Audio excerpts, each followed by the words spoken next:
प्रचंड धावपळ झाली, मतदान झालं आणि दुसऱ्या दिवशी तुम्ही ग्राउंडवरती उतरताय, भेटीगाठी घेताय, संवाद करताय, अपघाताच्या ठिकाणी गेलं त्यानंतर आज काही घटना होत्या अशा, कारण मला काल मतदान झाल्यावर मी खरं वाटलं होतं आज आराम करावा, परंतु माझे बूथ प्रमुख एक आहेत, त्यांची पत्नी हार्ट अटॅकनी वारली त्या दिवशी सकाळीच मतदानाच्या. तरीही त्या गावानी त्यांचं सगळं विधी वगैरे सगळे सांभाळून स्वतः मतदानाला उभं राहून मतदान करून घेतलं. म्हणजे किती लोक कार्यतत्पर असतात आणि किती लोक हे कर्तव्यदक्ष असतात ह्याचं मूर्तिमंत उदाहरण आहे, म्हणून मी त्यांना आधार द्यायला गेले होते गावामध्ये. त्याच्यानंतर माझ्या मतदानासाठी येत असताना 2 तरुणांचा फार गंभीर अपघात झाला. त्यातला एक जागच्या जागी गेला. हे अत्यंत भयंकर वाईट दुःख मलाही वाटलं आणि तरी त्या गावाने स्वतःचा पूर्ण कर्तव्य पूर्ण केलं आणि ते दुःख हृदयावर तसंच ठेवून ते लोक ताईला आपण मतदान करायचं म्हणून मतदान केलं. त्यांची भेट देण्यासाठी मी आज निघाले आणि अशाच काही गावांमध्ये काही छुटपुट घटना असतात.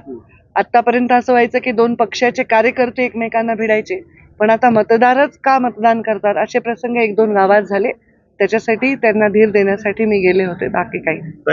मतदानामध्ये मोठा उत्साह बघायला मिळाला. बीड जिल्ह्यात विशेषतः परळीमध्ये सुद्धा मतदानाची टक्केवारी 70च्या पुढे गेली आहे.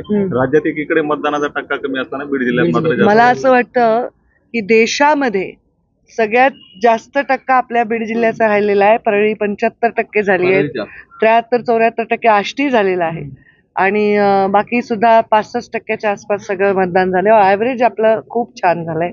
आता हे कोणत्या बूथवर छान झालंय हे थोडंसं कळायला वेळ लागेल, पण अंदाजा चांगलं मतदान झालंय आणि मतदानाचा लोकशाहीने अधिकार ज्यांनी बजावलाय त्यांचं अभिनंदन.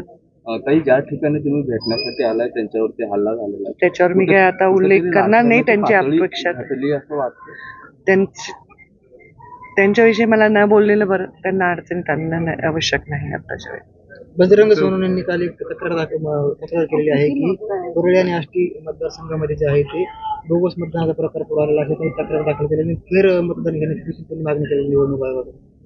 मला असं वाटतं की त्याचं उत्तर आम्ही निवडणूक आयोगाकडे देऊ. निवडणूक आयोग योग्य ते निर्णय घेते. एबीपी माझा, उघडा डोळे बघा नीट.